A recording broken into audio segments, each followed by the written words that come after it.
Okay, what is a common factor that underlies the whole Buddhist path is the training of the mind.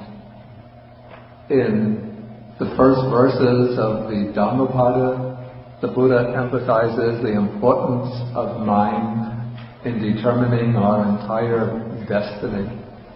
In these verses, the Buddha says, Mano Pubhangama Dhamma, Mano Setta, Mano Maya, that all dhammas, you say all of the factors of our experience are preceded by the mind. That mind is the chief, and they are all made by the mind. So you can say that the entire quality of our experience is determined by the condition of our mind. We can see this at a rather ordinary or mundane level. For example, today it's a somewhat cloudy day. So if I have a sad mind, if I let my mind be weighed down by feelings of dejection, despondency, then I see even the weather is reflecting the quality of my mind. So I see this as a gloomy day, a depressing weather. And so then I go about my whole day in a mood of dejection or despondency. But if I have a calm and happy mind and I come out and the weather is cloudy, then I see this as still a beautiful spring day. A beautiful autumn day. So the cloudiness of the sky goes together with the changing colors of the leaves, and I can appreciate the beauty of the different colored leaves against the background of the gray sky. And so I might be walking on the same path as a person who's in a sad, dejected frame of mind, and yet our worlds are very different.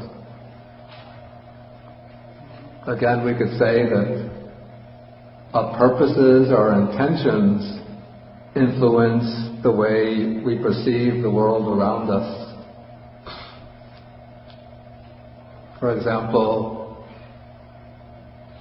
a man who is in love might be walking through a country landscape, and he sees everything as sort of conducive to the feeling of love, the elevation of love, the joy and exuberance of being in love. Another man might be an agent sent by the coal mining industry. And so he's walking through this landscape, looking around to see whether there are any hills that might be suitable for mining coal. And so he's perceiving everything through a very narrow, utilitarian point of view. Another man walking through this area might be an artist, a painter, who's looking for a beautiful landscape to paint. And so when he finds a suitable perspective where he could paint his picture, he'll stop there and he sees the scene from an artistic point of view. Another man might be a biologist who's walking through this area in order to find interesting species of flora and fauna, plants and animal life. Perhaps it's a jungle in South America that he's walking through. And so he'll perceive everything from the standpoint of what are interesting, unusual, previously undiscovered plants growing, or what kind of strange animal life do we have in this forest. And so we could say that the quality of our mind, even at this mundane level, is determining the way we perceive the world, the way we feel about the world. And we could say even that very quality of our world is a reflection of our state of mind. The Buddha goes even further and says that it is our purposes, our intentions, especially our volitional actions, that determine the particular realm of existence into which we are reborn. And so it's the accumulated karma of our minds that determine the world in which we're reborn. And then it is our actions within this world that create the karma that will bring us into a new realm of existence in the next life. And so even the very world in which we're existing is a reflection of our past intentions, volitions, and actions. And just as the state of our mind continually determines life after life, the world into which we are reborn, the realm in which our consciousness takes root and develops and unfolds, so it is possible by developing the mind in a particular way to gain that state, that reality, that realm which lies beyond all conditioned realms of existence. That is the state of Nibbana, or final liberation. But to attain that state, one has to develop particular qualities of the mind. And when these qualities of mind are joined and united and directed in a particular way, then they will cut off the fetters, the bonds that tie us to conditioned existence and release the mind into the unconditioned, that reality which is beyond all conditioned existence. Okay, so if we go now to our text, we see here there's a whole series of short suttas in the Anguttara Nikaya, at the beginning of the Anguttara Nikaya, which emphasize the importance of the mind. And these suttas are always framed, or they're all framed, by way of a contrast between the undeveloped mind and the developed mind. Okay, and so here we have the first two. The Buddha says, I do not see even one other thing that is so unwieldy, so unmanageable, so difficult to direct, to train as an undeveloped mind. And that undeveloped mind is truly unwieldy. And in contrast, I do not perceive even one other thing that is so wieldy, that is so manageable, so tractable, so flexible as a developed mind. The developed mind is truly wieldy.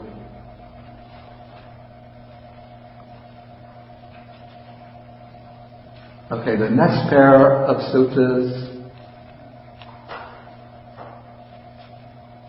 draw attention to the consequences of the undeveloped and the developed mind.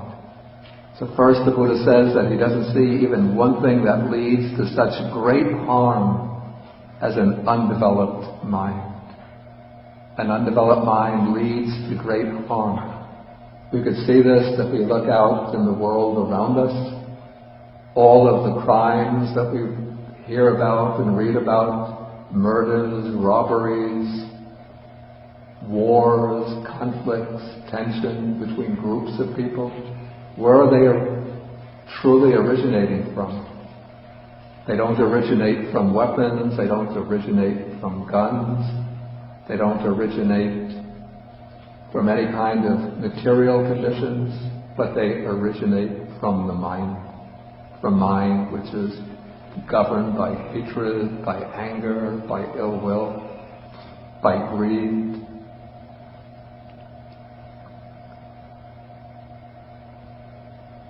Okay, and then I do not perceive even one other thing that leads to such great benefit as a developed mind. When one develops the mind, then one is able to act in a way which is truly conducive to one's own benefit and the benefit of others. When one has a mind which is clear of greed and lust, free of anger and hatred, a mind which is clear without delusion, then one could truly understand what is beneficial for oneself, beneficial for others, and one could also understand the most effective ways to promote the good of oneself and of others. So a developed mind leads to great benefit.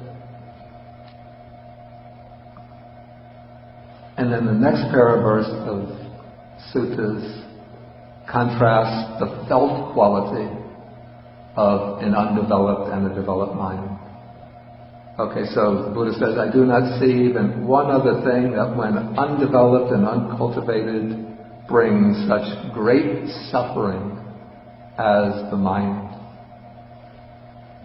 Okay, when the mind is undeveloped, then one acts in ways which are harmful to oneself and others, and acting in ways that are harmful, the ultimate consequences will be suffering for oneself and suffering for others.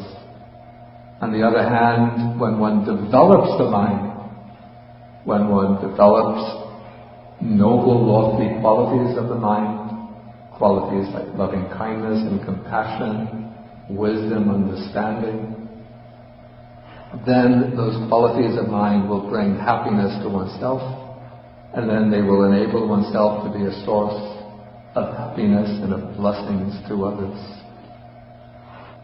Okay, so these verses altogether draw attention to the importance of developing the mind. And in order to develop the mind to the highest degree, to develop the mind to the highest degree means to develop the mind to the state of what is called true knowledge. This is the knowledge that brings enlightenment. The Pali word is vijja. Okay, so in order to attain this state of vijja, true knowledge, two things are required. There are actually two things that are to be developed. One is called, or here I might translate the word as serenity. The other is insight. I put the Pali terms on the board because it's important to know these Pali terms. Any translation into English is found to be partly inadequate. So the Pali words are samatha and vipassana. Samatha, the word samatha comes from the root sam, or it's Sanskrit sham, which means to calm down, to become calm, to become peaceful. From this we have the Pali word sama, which means peace or calmness. And also the Sanskrit word shanti, which means peace, used often in the Upanishads. It's also from the same root, sam.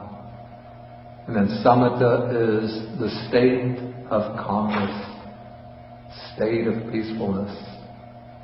But it's just not the ordinary calmness that we might experience from time to time in everyday life, but it's a state of calmness, a state of serenity, which is deliberately developed, deliberately cultivated as an exercise in mental training. Okay, the other quality that is needed to arrive at this true knowledge is called vipassana. Vipassana comes from the root pas, which means to see. So, passana is seeing, and vi gives a sense of something special or excellent. So vipassana is special seeing or excellent seeing, distinguished seeing. We translate it as insight. But it doesn't mean just insight, as we use the term in everyday life, like, oh, I had an insight into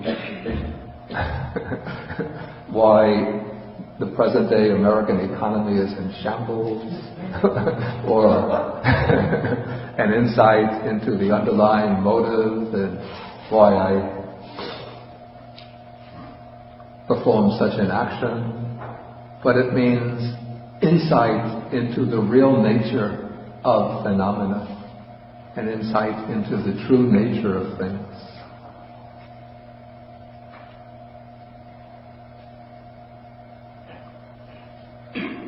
Okay, so then the Buddha says, when serenity is developed, what benefit does it bring? What benefit does one experience? And then he says, the mind is developed. And here what is meant by the mind is the mind which is moving towards samadhi, towards concentration. And so samatha is the practice, or actually it's the quality of mind which is developed, and when it is developed, then the mind is developed in such a way that it leads to and culminates in samadhi, deep concentration. And then when the mind is developed, what benefit does one experience? Then the answer is that all lust is abandoned. So what's abandoned here is raga, that's what's translated as lust. And so the state that arises from the development of samatha, it's called viraga, the state of dispassion, freedom from lust.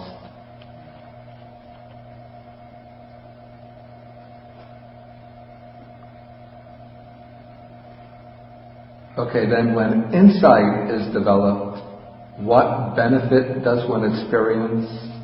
The benefit is that wisdom is developed. Wisdom here is panya. The word panya is from the root nya, which means to know. And so it suggests knowledge. And then the prefix pa, it's difficult to exactly pinpoint the effect of this, but maybe we could say that pa turns knowing into an action. It's the act of knowing, the act of gaining this insight. But it can also be the kind of knowledge that is acquired through the development of insight. So that's why we can translate it as wisdom. Okay, when wisdom is developed, what benefit does one experience? All ignorance is abandoned. So panya, or wisdom, is the direct antidote to ignorance.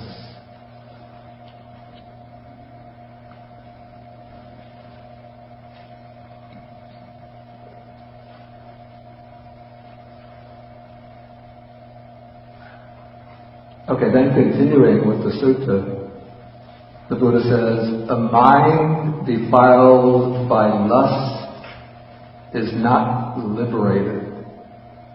So actually lust or passion is one of the major hindrances or obstacles to the development of mind and to the attainment of liberation. Ignorance, of course, is also a major obstacle to liberation. But here, I think just for the sake of convenience or to give a special emphasis, the Buddha says that lust is the obstacle to liberation, and then wisdom defiled by ignorance is not developed.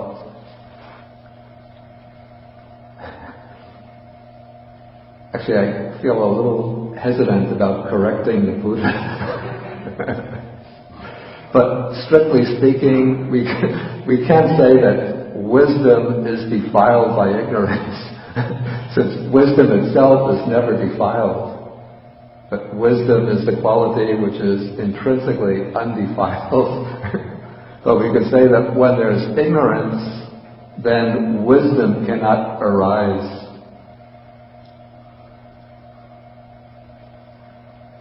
And so we could say that ignorance is an obstacle to the development of wisdom.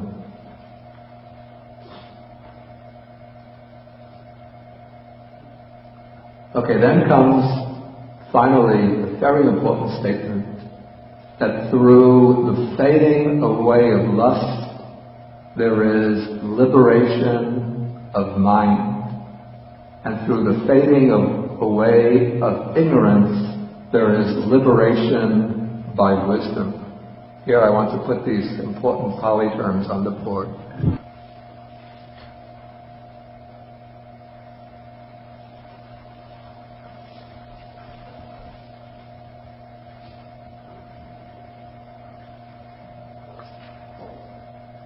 Okay, so the Buddha says, through the fading away of lust, there is liberation of mind. And we have to remember that the fading away of lust comes about through the development of serenity or samatha. And then through the fading away of ignorance, there is liberation by wisdom. And ignorance is made to fade away through insight or vipassana.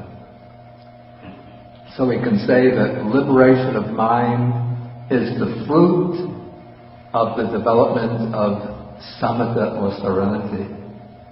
And liberation by wisdom is the fruit, the result of the development of insight or vipassana. But in the fully liberated person, this is the arahant, there is both ceto vimutti and panya vimutti. In fact, the attainment of arhatship is itself the combination or union of liberation of mind and liberation by wisdom. And these are the fruits, respectively, of the development of serenity, samatha, and the development of wisdom through vipassana, through insight.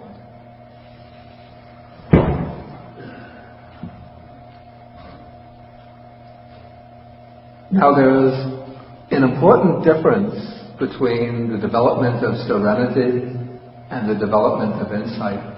They're not quite perfectly parallel, in that one can have the development of serenity without the development of insight. When one has the development of serenity without the development of insight, then one will be able to gain samadhi, deep concentration. When the concentration becomes strong, then one will gain a state of viraga, a state of dispassion, temporarily.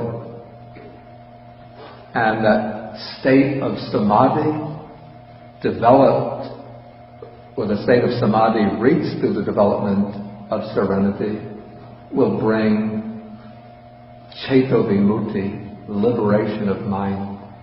And so there are states of liberation of mind which are not accompanied by liberation by wisdom. For example, if I practice mindfulness of breathing, anapanasati, I can use that meditation to develop the jhanas.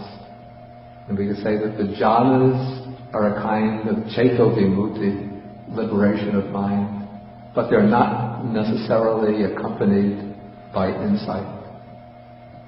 Or I can practice the meditation on loving kindness, the meditation on universal compassion, and in this way I can gain very deep samadhi. But these states of deep samadhi, if they don't move on to the development of wisdom, then we can call them Ceto Vimutti. For example, the Buddha's texts, the suttas speak about Metta Ceto Vimutti, the liberation of mind by loving kindness. It doesn't mean that the person is liberated from samsara, that the person has gained nibbana. But because of practicing these meditation subjects, one liberates the mind temporarily from the 5 hindrances, which I'll come to later, from other corruptions of the mind, and one experiences a very blissful, very peaceful, very equanimous state of mind. And as long as one is in that state of samadhi, and even when one comes out in one's day-to-day life, one experiences this very pleasant state of mind in which the defilements are not active. But still within those states of mind, or within the mind of that person, the defilements are lying dormant. They're lying deep within at the base of the mind, not yet eliminated. And so this is just a temporary liberation of mind. And so the liberation of mind achieved through the practice of samatha has to be supplemented and completed by the development of insight. And when we have both types of liberation, or when we have both serenity and insight developed to their highest point, to their culmination, then we have a liberation of mind, which is at the same time a liberation by wisdom. And both of these jointly are the fruits of serenity and insight.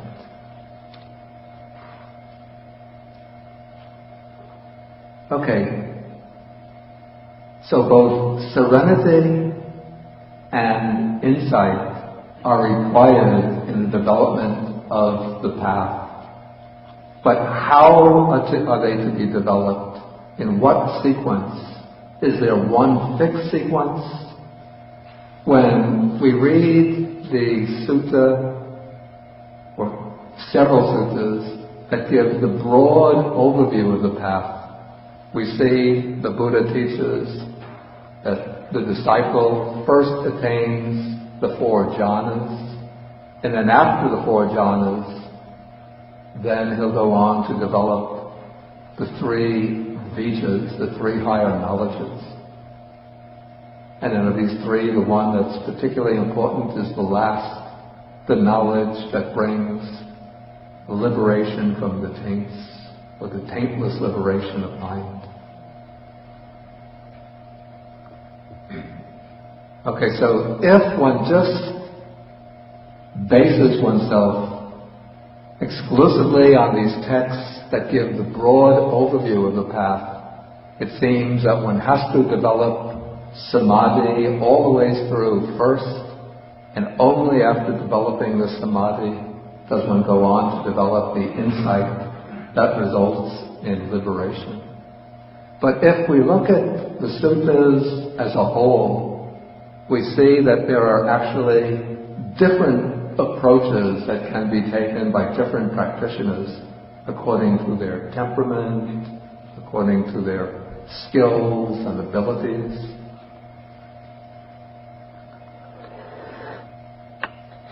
And at one point, the Buddha's disciple, Venerable Ananda, drew up a scheme for classifying these different approaches. And he used a 4 categories for classification. Here we come into the sutta on page 268 on the 4 ways to arhatship. Here Venerable Ananda says, he he's addressing the monks, he says, whatever monks or nuns have declared before me that they have attained Anya, that's the final knowledge of arhatship, all have done so in one of four ways. So it seems that when monks or nuns would come to Venerable Ananda and tell them that they've achieved arhatship, they would not only make this declaration, but they would explain the particular route that they took. And so we get four routes to the final goal. You might say it's like wanting to go from Zhuangyan Monastery to New York City. Well, I have to say, though, I've gone a number of times. I don't know the different routes. Usually, maybe the most common route is to go along 301 to the Taconic Parkway and then take that into New York. But maybe somebody wants to take a more scenic route, and so they'll take a different road, and maybe there's a shortcut that few of us know about, but someday. Okay, so there might be different routes that lead to the same destination, and similarly there are different routes that lead to the final goal. And so Ananda says here, he's going to explain these different routes. First is that a monk, we should say a monk or nun, develops insight preceded by serenity. This means that the practitioner first develops serenity, then on the basis of serenity develops insight. This seems to be the classical model, whereby the states of concentration or samadhi precede the development of insight. And these states of samadhi that are developed through the practice of serenity, these would be the four jhanas, or sometimes they're expanded into the 8 meditative attainments. These are the 4 jhanas, and then beyond these there are 4 formless attainments. We will come to them later. Okay, so first develop samadhi, and then based on that samadhi, he develops insight, vipassana. Then, while he's developing insight preceded by serenity, the path arises in him. Well, you might be asking, when you see the statement, what is meant by the path arises in him? Isn't he already practicing the path? Actually, there are 2 types of path. We speak about these as the preliminary path and then the world-transcending path, the definite path. Well, this is the truly Aryan, the truly noble path. Okay, so the preliminary path, that is the path of developing serenity and insight in whatever order. And as one is developing serenity and insight, in the course of one's practice, one is stumbling, sometimes uncertain, wandering about. Sometimes one could fall away from one's practice. Sometimes one could fall back into a worldly way of life, just enjoying luxuries or sense pleasures. Sometimes one could be attracted to a different teaching away from the Buddha's path. Okay, and so this preliminary path is not a certain or definite path. But as one develops serenity and insight together, particularly through the development of insight, at a certain point one arrives at what's called the eye of Dhamma. It's called in Pali the Dhammachakkhu, the vision of Dhamma. whereby one makes the breakthrough to the direct realization of the unconditioned, of Nibbana. And when one makes that breakthrough to the unconditioned, the vision of the unconditioned, of Nibbana, at that time one realizes the Four Noble Truths.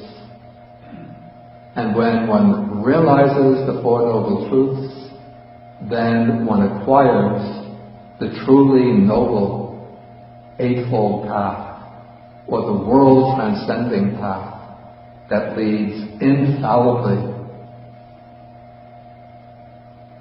without any sidetracks, without any possibility of falling away, the path that leads definitely, without wavering, to Nibbana, to the final state of final liberation.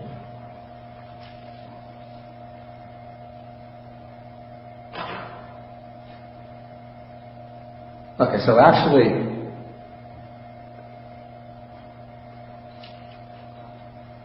I have to backtrack since I jumped ahead too quickly.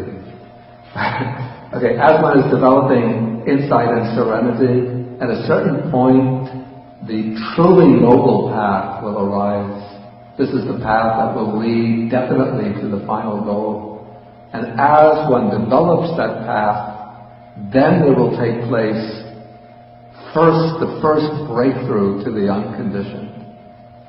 And that means the attainment of stream entry. Then when one develops this path still further, then one will go through the later stages of realization until one arrives at the final goal, the state of arhatship, full liberation. Okay, and as one is developing and cultivating this path, this noble path, then one abandons the fetters. The fetters are the bonds of the mind that keep one tied to the cycle of rebirth. Okay, so this truly noble path, at certain intervals, will cut off certain fetters.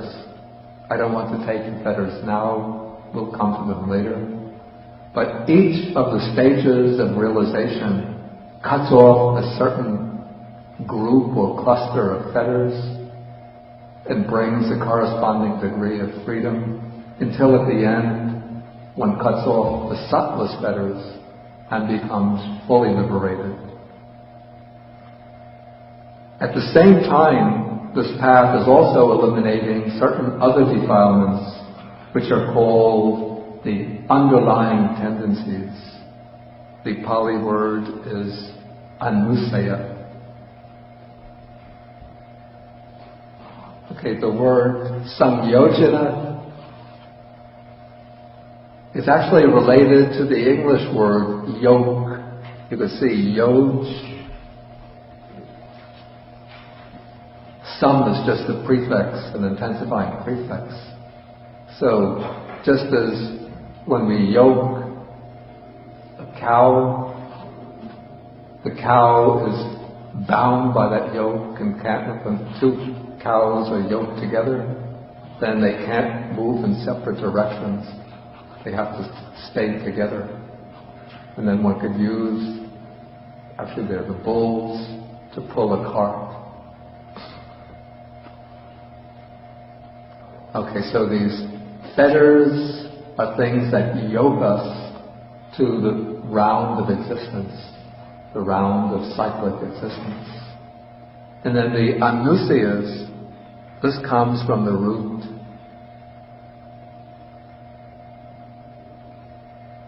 si or saya. We have the saya, which means to lie down, and anu means along with. So the anusayas are certain defilements which lie deep in the mind and which move along with the mind, always accompanying us, sleeping deep within the mind. Sometimes the word is translated latent tendencies, sometimes underlying tendencies.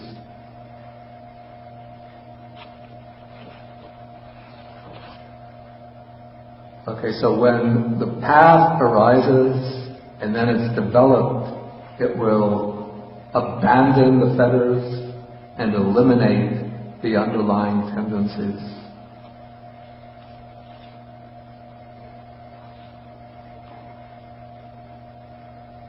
Okay, so this is the first mode of practice.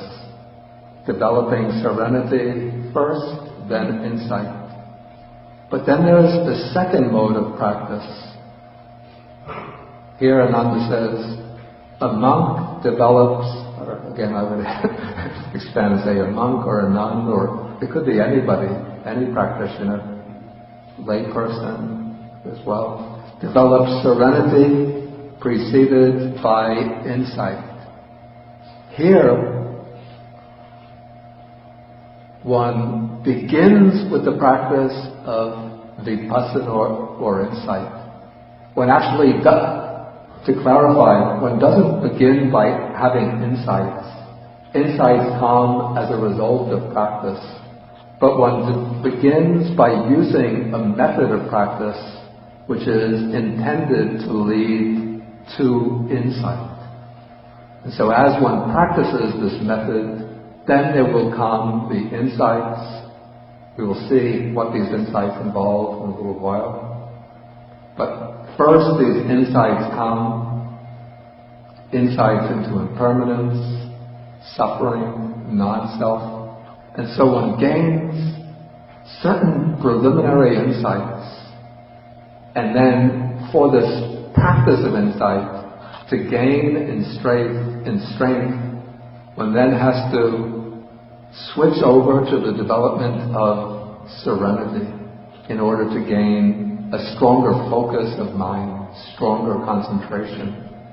And then when serenity is developed, preceded by insight, then it will enable the insights to cut deeper. And so then as one practices developing serenity, which has been preceded by insight, at a certain point, this world-transcending or liberating path will arise. And in the same way, one develops that path, and as one develops it, the fetters are abandoned, the underlying tendencies are eliminated. Okay, the third method is it's called developing serenity and insight in conjunction. The Pali word is yuganada, which means joined in a pair, joined in pairs, yoked together. So here, a monk, nun, lay practitioner develops serenity and insight joined in pairs. What is meant by this? The way the commentary explains it, first the monk develops the first jhana, then emerges from that jhana, and based on that jhana develops insight. He can develop insight to a particular degree. Then he switches again from insight back to the practice of samadhi meditation, develops the second jhana. Then based on the second jhana develops insight. Then if he doesn't reach the path at that point, he goes to the third jhana, enters, dwells in the third jhana, comes out and practices insight, and so to the fourth jhana. So entering jhana, emerging, practicing insight, doing this ultimately until at a certain point the path will emerge. To me, this seems a little bit too much like the first mode of practice, developing insight preceded by serenity. And I'm wondering whether perhaps a different way of understanding this is possible. And that is understanding this to mean that one develops a particular jhana, and then within the jhana, while abiding in the jhana, one develops insight. There seem to be a number of suttas which, I have to say first, I find it somewhat difficult conceptually to understand how the insight can be developed within a jhana. But there are a number of suttas which seem to be suggesting that one actually develops the insight while abiding within the jhana. The commentaries explain these suttas to mean that first one enters the jhana, then comes out from the jhana, and after emerging from the jhana, one develops insight. But if one doesn't base oneself on the commentary, but just sticks to the text of the sutta, it seems to be saying that the insight arises within the jhana itself.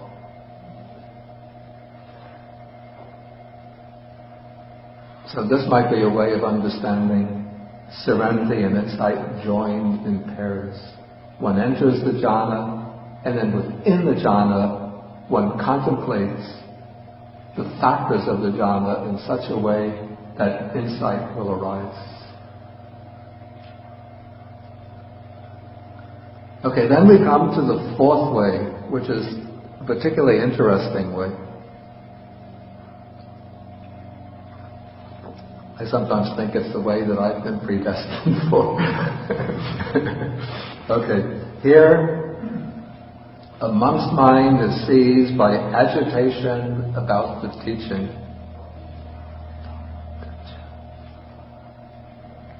The Pali uses a very complex expression here.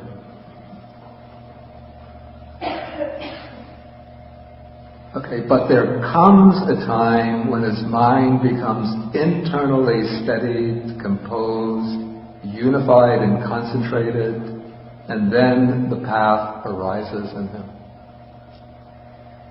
So what is meant by this? Again, the commentary gives one explanation, which, well, I'll tell you briefly what the commentary says, even though I'm not so satisfied with the commentarial explanation. Okay, the commentary says that when one is practicing insight meditation, certain phenomena arise that are called corruptions of insight. That is, sometimes one sees a bright light arising out of one's own body, like an aura. Sometimes the mind is uplifted by states of rapture and bliss. Sometimes the mind becomes extremely tranquil and peaceful. And if one doesn't have correct understanding, then one will grasp upon these unusual states, these exalted states, and think, this is enlightenment. I've reached it. I've done it. I've accomplished. I've realized the goal. And so those are considered deluded states of mind, which are arising because of the early stages of the practice of insight. And the commentary says that that is what is meant by being seized, having the mind seized by agitation about the teaching, about the Dhamma. But if those phenomena arise, one can be deluded by them, but then at a certain point one will realize this is not the correct way, this is not true realization, and then one will just ignore these unusual experiences and just continue on with the practice of insight. And then that is said to be the correct path. And so the commentary says that this fourth type, this is describing the monk whose mind is first deluded by these exalted, extraordinary phenomena, and then rejects them and continues with the practice of insight till he reaches true liberation. Okay, but this type of explanation that the commentary gives is based upon a method of explanation of these exalted phenomena that are found only in the commentaries themselves, not in the most ancient texts. So I would see this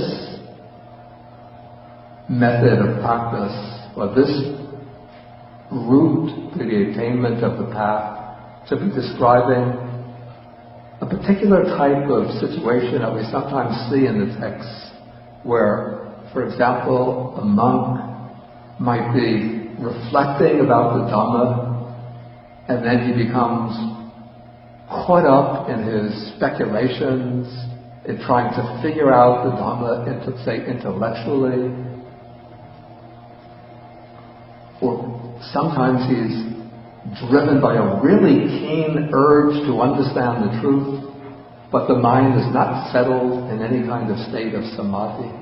But there's just this passion for understanding the truth with an unsettled mind. Okay, so what could happen is that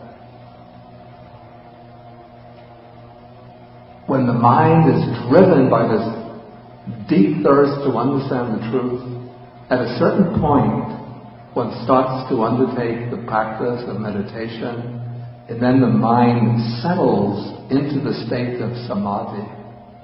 And then that deep urge to understand the truth becomes a propelling force that drives the concentrated mind onto the world-transcending path, and then from there to the breakthrough, to realization. We see some accounts of this in the early texts that seem to be illustrating this type of case. One example that I think of is a case recorded in the Therigatha. It's the poems of the ancient nuns. There was one nun who, she says that for 20 years she hasn't known a calm and tranquil mind. Her mind has always been disturbed by states of lust. And so, because of her failure even to be able to settle the mind, she thought, my case is hopeless.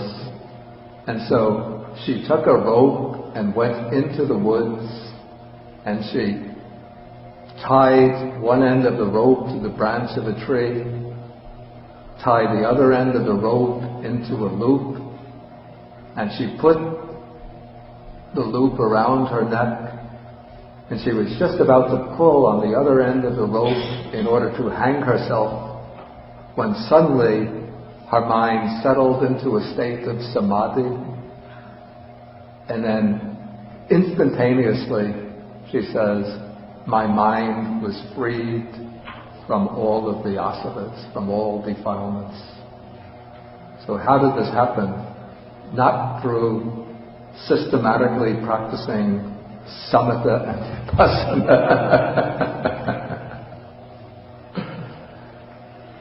Of course, she must have had accumulated experience. Don't take this as a suggestion that you can go to the woods with a rope and start tying yourself. But these cases do happen.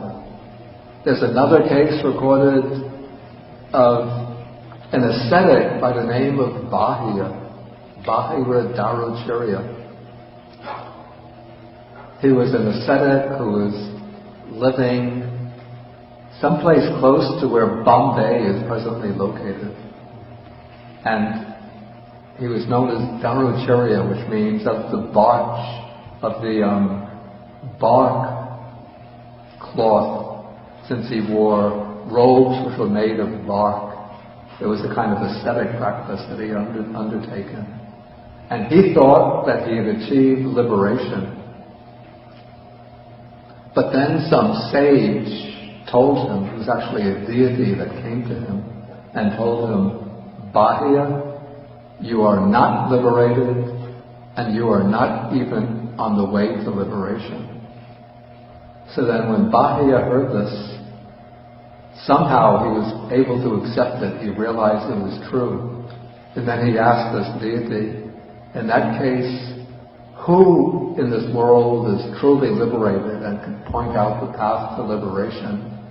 And then the deity told him that in the city of Savatthi there lives an ascetic by the name of Gautama, who is the Buddha, the enlightened one. He can show you the way to liberation. Go find him. And so Bahia, when he heard this, he set out on this long journey. Perhaps it was about 700 miles from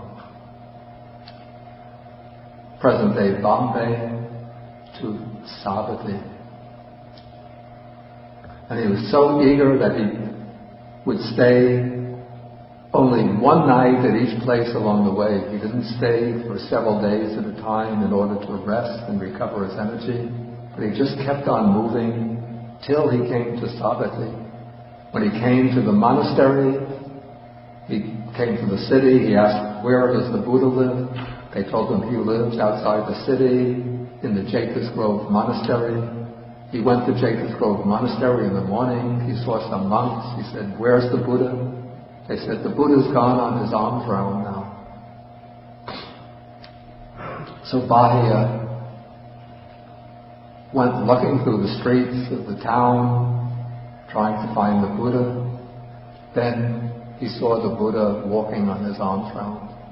He came up to the Buddha and said, Master, teach me the way to liberation. Tell me the way to true wisdom. And the Buddha said, Bahia, this isn't the time for teaching. I'm on my alms round. Please don't interrupt me. But Bahia insisted a second time, please teach me. The Buddha said, Bahia, this isn't the time for teaching. You can see I'm on my alms round. But Bahia was still insisting. He said, don't tell me you're on your alms round. Give me a teaching. I want to know right now. Then the Buddha spoke back very firmly and said, look, I'm telling you, I'm on my alms round. Just wait patiently. I'll collect my food. We can have a meal together. Then I'll teach you. But Bahia said, Master, who knows how long I have to live? The life of the human being can be cut off at any time. Between now and the time you collect your food and your meal, I might die as a deluded, unliberated person. So teach me. So at that point, the Buddha gave Bahia a very brief teaching, just 4 sentences. And yet, at the very end of that teaching, Bahia immediately achieved arhatship. He didn't have to sit and practice samatha, practice vipassana, but he just heard this teaching, reflected upon it, and immediately gained realization. So how is this possible? It seems this would be an example of the 4th case.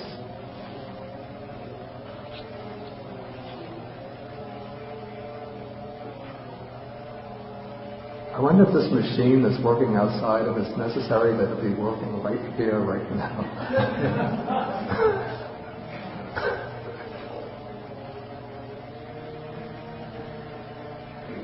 I mean, if they could come after lunch.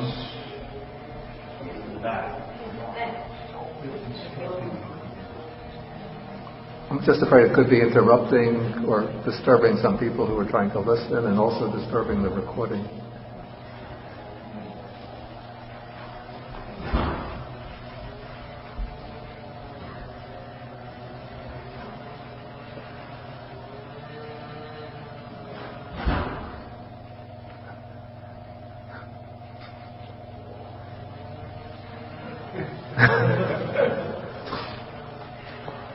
Maybe he thinks, I have to do this work now, can't wait till after lunch. By that time I might die.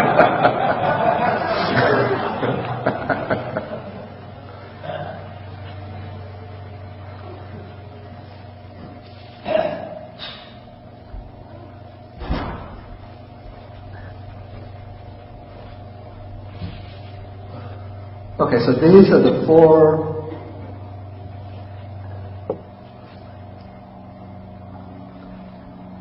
different routes that one could take to the gaining of the path and the attainment of liberation.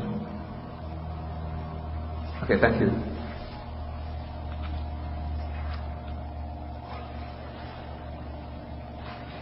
Okay, now I want to go to the next text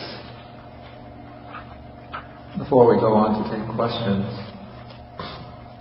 Because the next text will give us some indications of what is involved in these four, or at least in the two main routes to the development of the practice. Okay, here the Buddha is speaking. And he's speaking about four kinds of persons found existing in the world. What are the four? Okay, here a certain person gains internal serenity of mind, but does not gain the higher wisdom of insight into phenomena. Another person gains the higher insight, the higher wisdom of insight into phenomena, but does not gain internal serenity of mind. Another person gains neither internal serenity nor the higher wisdom of insight into phenomena. And another person gains, the fourth person gains both internal serenity of mind and the higher wisdom of insight into phenomena.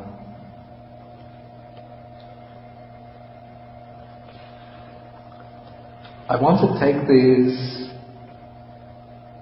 next two paragraphs. I'm going to reverse the order because I find it more useful. I'm sorry, Buddha, please don't blame me for changing the structure of your sutta. But I find it more useful to take the factors involved in developing serenity first, and then the factors in developing insight. Okay, so going down 2 paragraphs below. The person who gains the higher wisdom of insight into phenomena, but not internal serenity of mind, should approach one who gains internal serenity of mind and inquire of him, how, friend, should the mind be steadied? How should the mind be composed? How should the mind be unified? How should the mind be concentrated? Okay, the other then answers to him, explaining the mind should be steadied in such and such a way, it should be composed in such and such a way, it should be unified in such and such a way, it should be concentrated in such and such a way. At a later time, this person gains both internal serenity of mind and the higher wisdom of insight into phenomena. Okay, so in this answer, we could see 4 elements that are involved in the practice of serenity. The 4 seem to be almost synonymous, but there seem to be slight changes or slight differences in meaning between them. And maybe we could even see them as presented in a deliberate sequence. Okay, so first, the mind should be steady. Usually when we take up an object of meditation, an object of focusing the mind is unsteady. It's constantly moving away from the object, roaming and wandering onto other objects. And so one has to steady the mind on the object. The Pali word here, santapi tapan, it comes from the root ta, which means to stabilize, to stand, literally to stand. So one wants the mind to stand on the object, become steady on the object. Then the next factor or quality. How should the mind be composed? Here the Pali word sanisade tapan. It comes from the root sid, which means literally to sit down. And so this is, we could say, how should the mind be settled? So now after steadying the mind on the object, one wants to move a little bit further by settling the mind on the object. Maybe steadying the mind means to get the mind to remain constantly on the object. But while the mind is pretty much sticking to the same object, but it's somewhat unsteady, unsettled. There's still some fluctuations in the attention, or vacillations in the attention, some ripples of disturbance occurring. Okay, so now one is composing the mind, settling the mind on the object. Okay, the third element or factor is unifying the mind on the object. The Pali here is ekodi katabba, which means making the mind unified. So now one is directing the mind in such a way that the mind is becoming completely focused, exclusively focused on this object, not turning to any other object at all, just continuing to remain on the object in a consistent, steady, unruffled stream of attention. So it's unified on the object. And then the fourth element, how should the mind be concentrated, is samadhatapa, which is based on the word samadhi. So how should the mind be placed in samadhi on the object? So now once the mind is one-pointedly on the object, unified on the object, now one is directing the mind so that it moves from this one-pointedness into the deeper levels or stages of samadhi.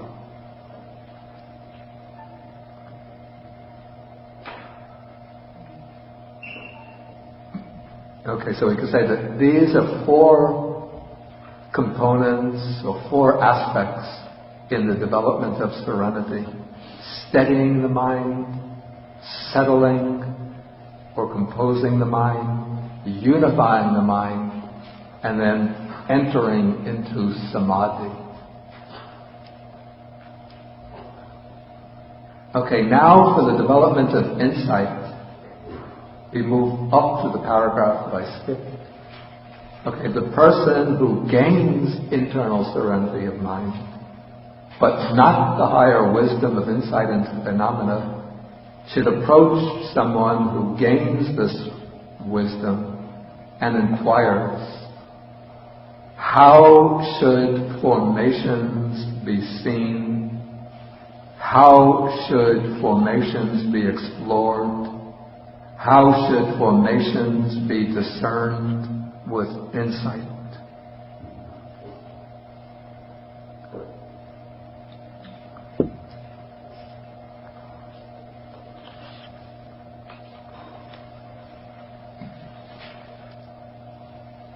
Okay, the commentary to the sutta explains all three of these terms just in the same way, that one should see all of these formations as impermanent, dukkha or suffering, as non-self. But it seems to me that there could be, again, subtle differences and nuance here. The explanation is not given in the sutta, but just through my own reflection, I would think that possibly there are some differences and nuance between these three terms. But first, what runs through all of expressions is the word formations. Sankhara. The Pali word is sankhara.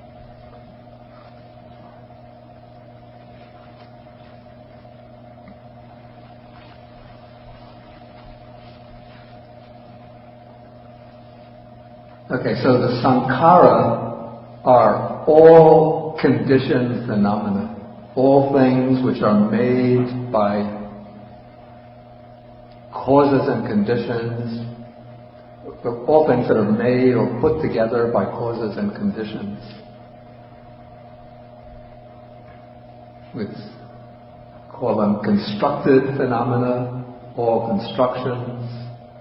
Another monk, Venerable Thanissaro, uses the word fabrication, things which are fabricated, put together. The common meaning is put together by causes and conditions.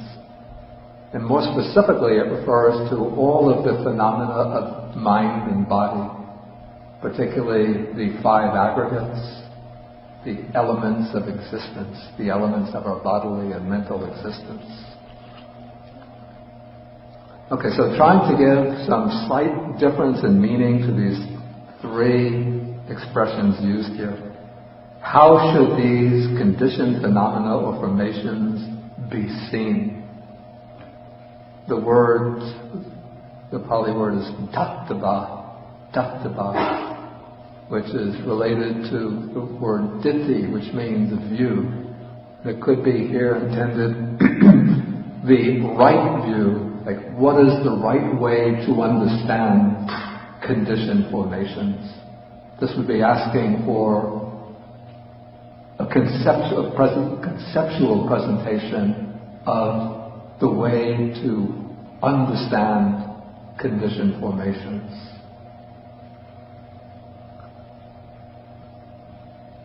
Okay, then, how should formations be explored? Here the Pali word is sammasitapa, which is related to the noun sammasana, which suggests more literally the idea of stroking something, like feeling it with one's hands, running one's hands over it. So this suggests, applied to the development of meditation, of insight meditation, going beyond just the conceptual understanding, but how does one actually explore these conditioned phenomena when one undertakes the practice of insight meditation?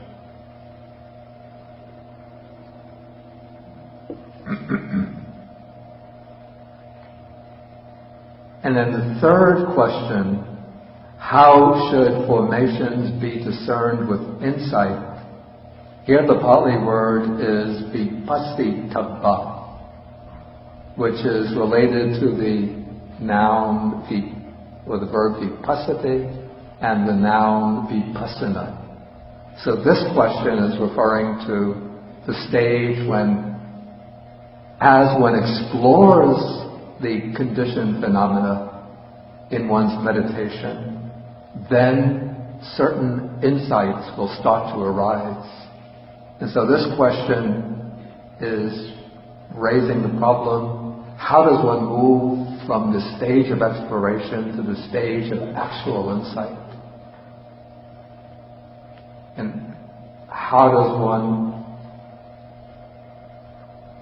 penetrate more deeply with insight into the nature of conditioned phenomena? And how does one allow these stages of insight to unfold so that they will move more and more deeply, arise to higher and higher levels? Okay, so then the one who's functioning as the teacher will explain that formation should be seen in such a way. In other words, this is the way to acquire the right view about the nature of conditioned formations. They should be explored in such a way. This is the way you should investigate them in your practice of insight meditation. And then they should be discerned with insight in such a way. This is the way you should perceive them with insight knowledge as your explorations. begin to bring success. Okay, and then as he practices according to the instructions at a later time, he gains both internal serenity of mind and the higher wisdom of insight into phenomena. Okay, so then in the third case, which comes at the bottom of the page, when there's one who gains neither internal serenity of mind nor the higher wisdom of insight, then the Buddha suggests this person should approach first the teacher who's expert in one and gets advice, then one who's an expert in the other and get advice. And then practice both until he gains both qualities. And then the fourth person, the one who gains both internal serenity of mind and the higher wisdom of insight into phenomena, should establish himself in these same wholesome qualities and then make a further effort until he reaches the destruction of the taints of the asavas.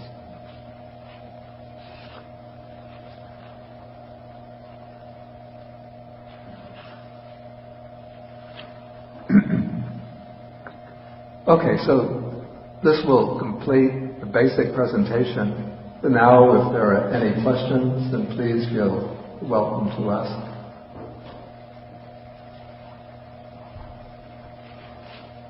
Let us wait in the back. This is sort of a simple question. Sankhara. Yeah, I think we have the other. Your voice is quite loud, but it's better if you use the microphone.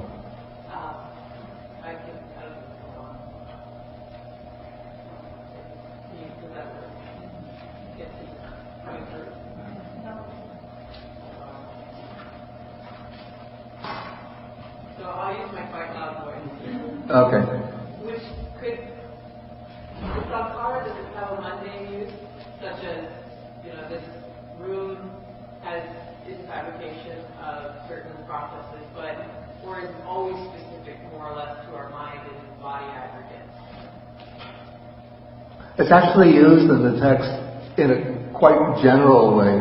So we could say just all the conditioned phenomena of the world are also sankharas. Yes, that being said, would sankhara be considered mental formations as well? Okay, this is an interesting question. Because the word sankhara is... Yeah, you're blocked out from my field of vision by this camera. The question is, can sankhara be considered as mental formations as well? You see, the word sankhara is used in the text in at least 3 senses, even more senses, but there are 3 main technical senses.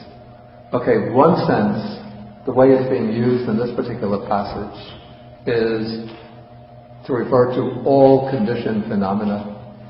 So anything which arises from causes and conditions is a sankhara. But usually, particularly, the text will specify the 5 aggregates are sankharas: form, feeling, perception, mental formations, and consciousness. Okay, so that is the most general meaning of the word sankhara. But the word sankhara also is used to designate the 4th of the 5 aggregates. The 4th of the 5 aggregates is sankhara khandha. So, as the 4th aggregate, sankhara designates specifically volitions.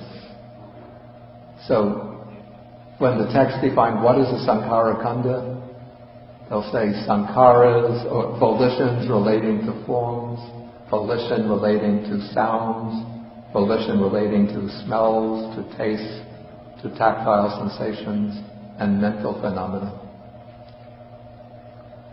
Okay.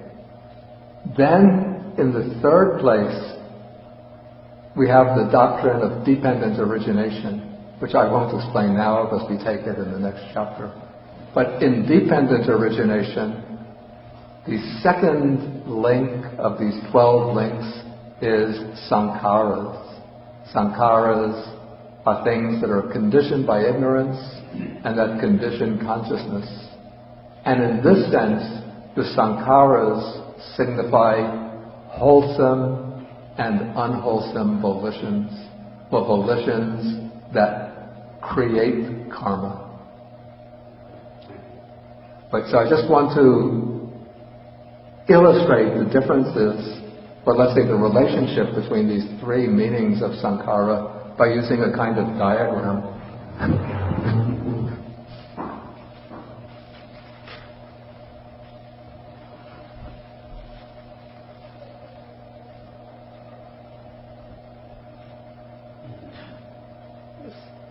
In the broader sense,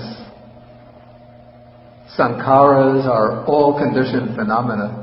So that is represented by the larger circle.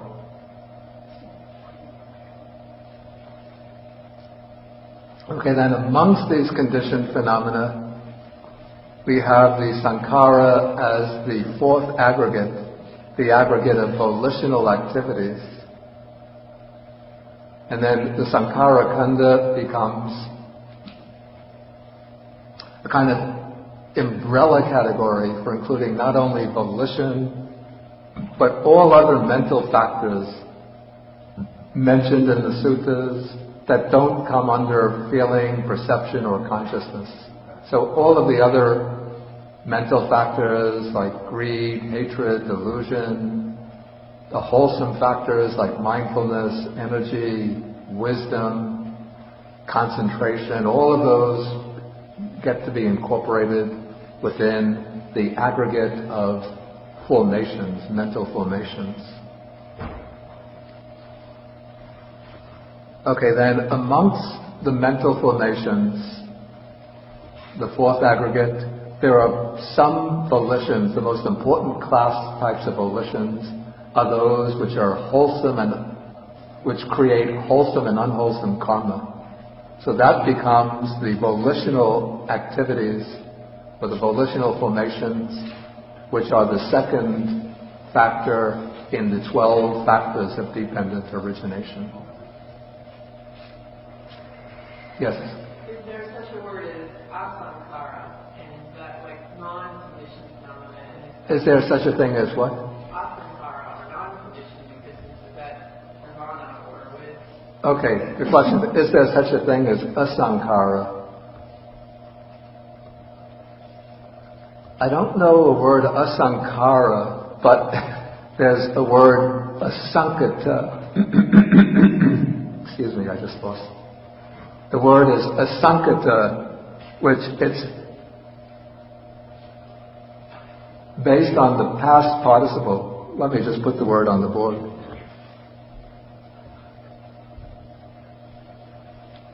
Anyway, one of the things we learn is sabbe sankhara anicca. All formations are impermanent. So the tape has a beginning, it has to have an end, right? Perhaps for the next session we should order some asankata unconditioned tape, without beginning, without end. Okay. The word sankhara, formations, means things which are conditioned and also condition other things. And the things that are conditioned by the formations, they are called sankata, conditioned phenomena. So, everything that's produced by sankharas working together is also a sankhara, but it's also called sankata, which means conditioned, produced by conditions. And all the phenomena of the world, everything that we're acquainted with in our ordinary experience, is both sankhara, a conditioning formation, and sankata, condition. But there is something which is asankata, that is the unconditioned. and that is Nibbana. Yeah, just real quick, I would think that if there was an asankara, that there would be, because there's mental formations, like you said, that are wholesome and unwholesome, but there is also the neutral, Yeah. and that would just produce no formation at all, correct? And a neutral feeling? Well, I would say that the neutral sankharas are still sankharas. You can't say that they're a sankhara, since they're conditioned phenomena which are producing other conditioned phenomena. But it's just that they're not of concern to dependent origination. They're not relevant to it. Okay, please. Just to clarify, when you come across the word asankara in the text, it's associated with Nibbana. It's used as a synonym for Nibbana, yeah. Thank you. Yes. The metaphor earlier of traveling to New York City from a monastery and some of the Different routes, yeah. Right. Can you describe perhaps which of these four ways to arhatship is the scenic route, which is the shortcut?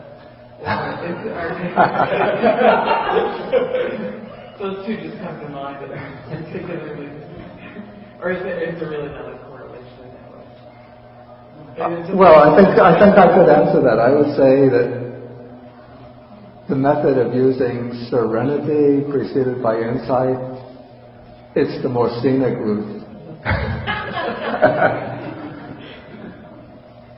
Because to go through all of the jhanas and then the formless attainments, it's strictly not necessary in order to gain the insight that will lead to liberation.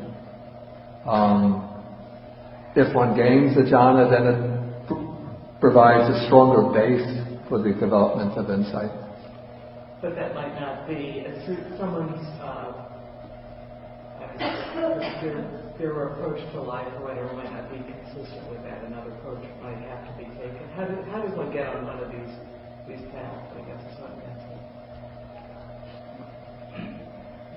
There seem to be a number of quite adventitious or fortuitous factors involved. Sometimes it's just through the particular teachings that become available, teachers that one encounters.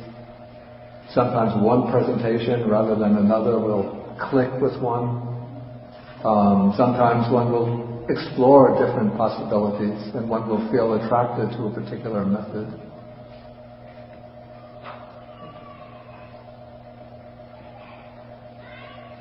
Yes? Still on this sutta, the Bahir's liberation, it sounded like, maybe I don't know much about Zen, but maybe that's Zen-like. It seems strikingly like accounts that one reads in some of the Zen stories.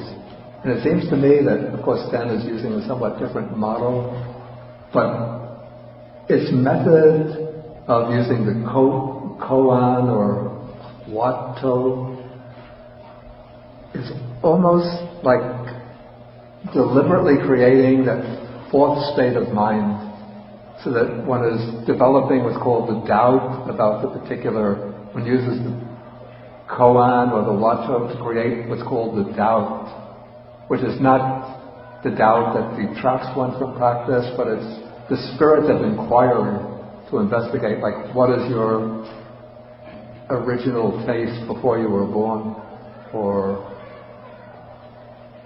what is the sound of one hand clapping? So then the question arises, and then one uses that question.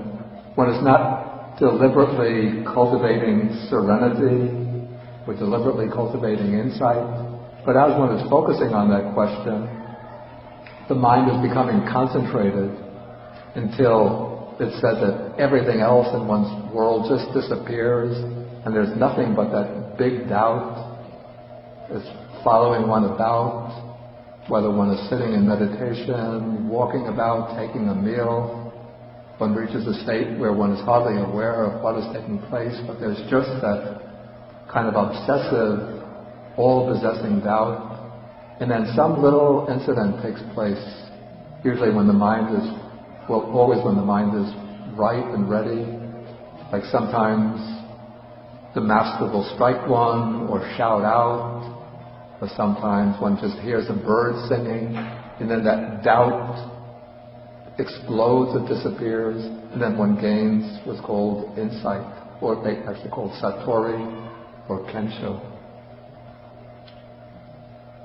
So it seems to be a way to deliberately cultivate this fourth state of mind. Yes, Paula.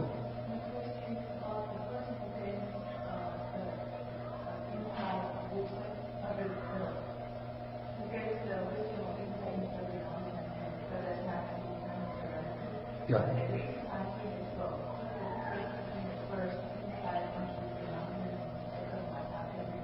Yeah, I'm having trouble hearing. I wonder, is that other microphone working?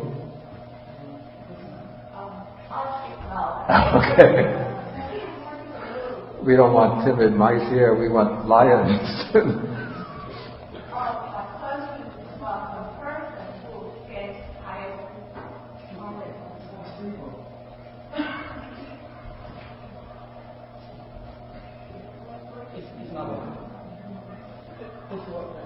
I think it must have a battery, and the battery is probably gone out. Okay, you can speak loudly.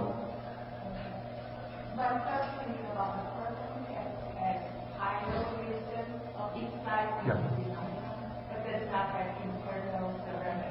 Yeah.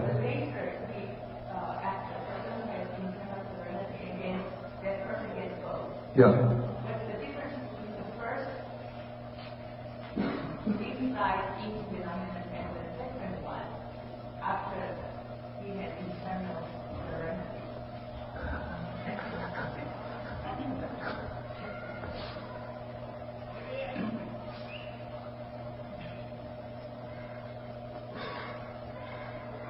At that point, there's no difference anymore.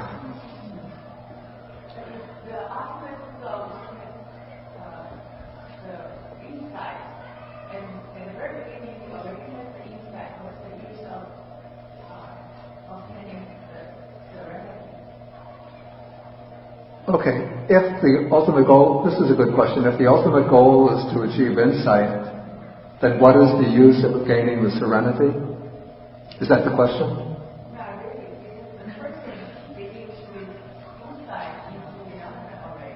Yeah. Unless there is difference between the first insight and the second insight.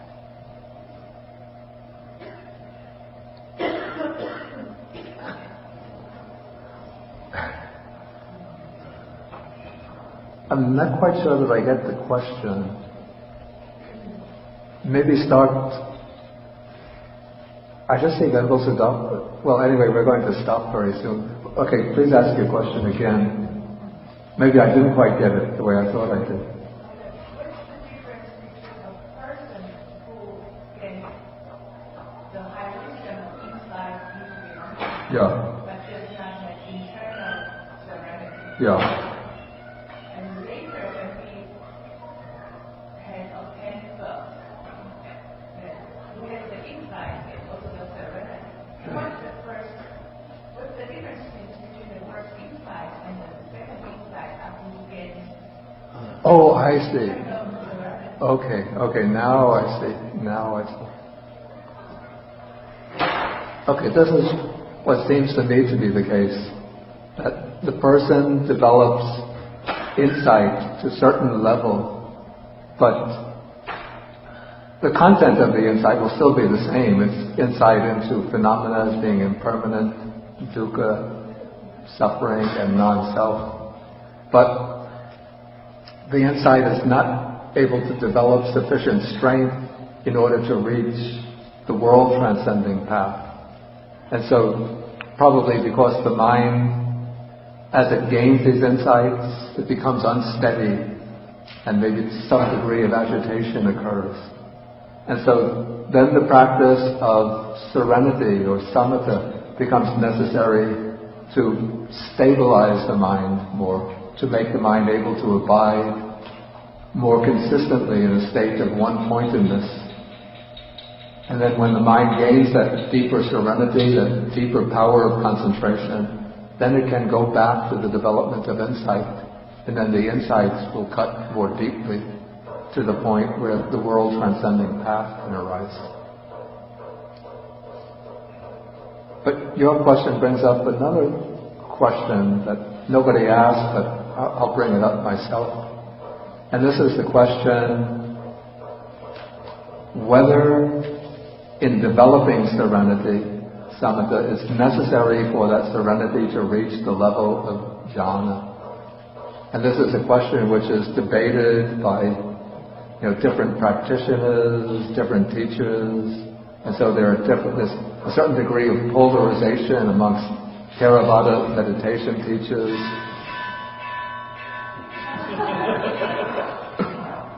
Well, maybe I need a little serenity to keep my cool when that gong starts sounding. Okay. A polarization between those who insist jhana is necessary to gain even any stage of insight, and then those who say, the advocates of the current school of dry insight meditation, which originates from Burma, which says jhana is not necessary at all. One can practice the whole path without reliance on jhana.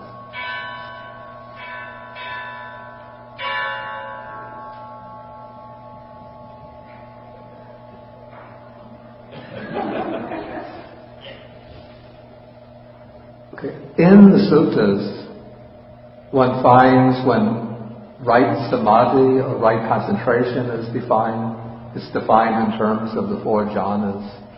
And in so many presentations of the whole complete path that the Buddha gives, he includes the four jhanas, the explanation of the faculty of concentration, the samadhi indriya, is at least one presentation, one definition, is in terms of the jhanas. The definition of the training in the higher mind is in terms of the jhanas. So if one takes a very strict approach based on the suttas, one would have to say that the jhana is an indispensable part of the path, and that one can't complete the path without attainment of the jhanas. The commentaries admit the existence of what is called a dry insight arhat. That is, according to the commentaries, it's possible to achieve even the final stage of enlightenment, or the final stage of realization, the stage of arhatship, without depending on the jhana. So we find in the southern school, the Theravada school, the recognition of a dry insight arhat. And I found in texts of the northern Sarvastivada school, I think it's the Mahavibhasha, the great commentary of the Sarvastivada school, admits the existence of, what is it called? They don't use the expression dry insight arhat, but they call it the Panya Vibhuti Arhat, the Arhat who is liberated exclusively by wisdom and doesn't develop jhana, but develops a stage of serenity, a stage of samatha preceding the jhana. This is called the preliminary to the jhana. It's the equivalent of the access concentration in the Theravada commentarial system. Okay, so according to the commentaries of both the southern tradition and northern tradition, it's possible to develop serenity, samatha, to a degree lower than that of jhana, and then use that serenity as a base for developing insight. And so in the dry insight school of practice that comes out of Burma through Mahasi Sayadaw, some other teachers. One begins by cultivating attention to a particular object. It can be the breathing, in and out breathing, or most often it's the rise and fall of the abdomen, observing the rising and falling of the abdomen. Okay, and those who practice this, when you ask them, what are you practicing? They say, we're practicing insight meditation. But actually, that preliminary stage of practice, attending to the breath coming in and out, attending to the rise and fall of the abdomen, is not developing insight, but it's developing samadhi. What one is doing is bringing the mind consistently back to the same object, observing the rising and falling of the abdomen, observing the breath going in and out. But within that particular method of practice, when any other phenomena arises, instead of just neglecting it and just letting it go its own way, and then bringing the mind back to the main object of attention, one makes a note, a mental note of that other object that arises. For example, if pain arises in the legs, one could attend to the pain. Pain in the back, one notes as pain. Distracting thoughts arise, one makes a note of these distracting thoughts. Sometimes elevated states of mind arise, one notes them. Sometimes states of dejection arise, one notes them. Whatever arises, one makes a mental note of what's arising. And so in this way, one is starting with an elementary concentration, the attention to the rise and fall of the abdomen, which is a kind of samatha practice.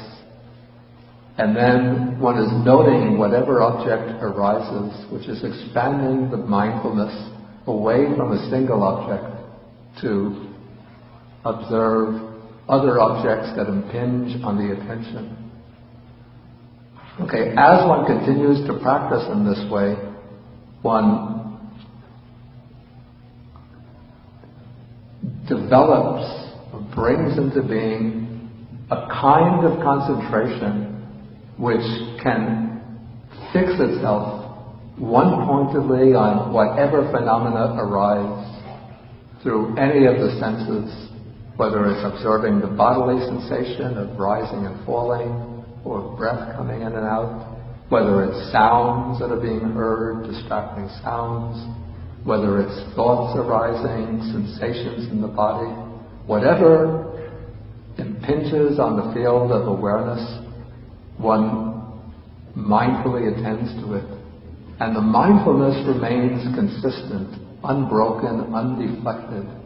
And so that unbroken attention, unbroken, undeflected mindfulness directed to whatever arises, this is a kind of concentration, a kind of samadhi.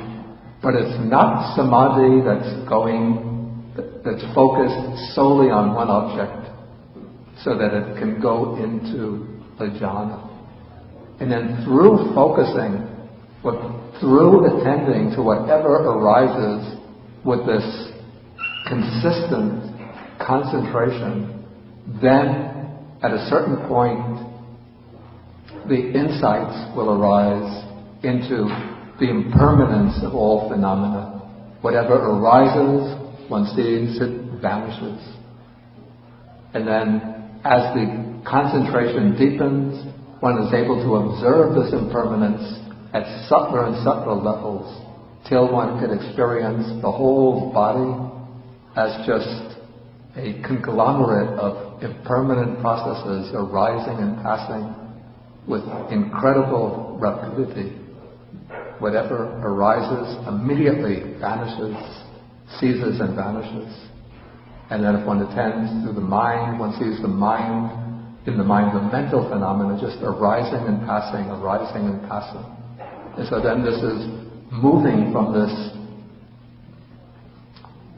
steady concentration to insight into impermanence, And from there one can move into the insight into dukkha, suffering and non-self.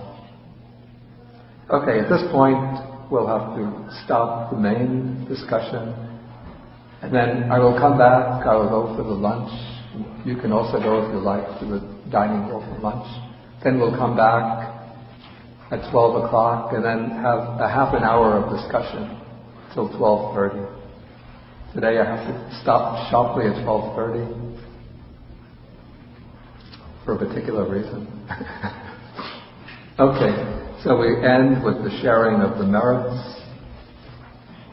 So from the merits of speaking the Dhamma, listening to the Dhamma, we'll share the merits with the different deities or devas, the Buddhas or pure spirits, and all other beings, wishing that they might be well and happy.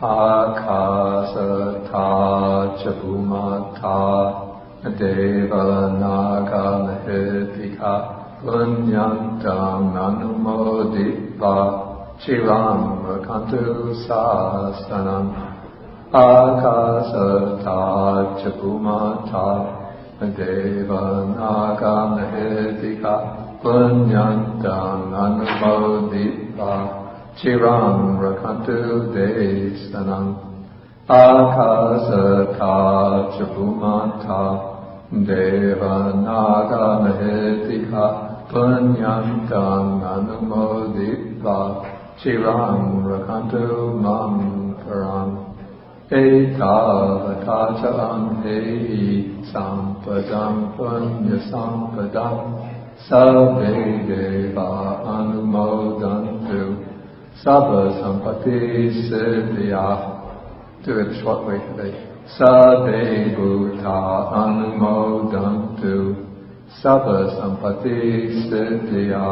Sabbe Sata Anumodantu Sabba Sampati Siddhya.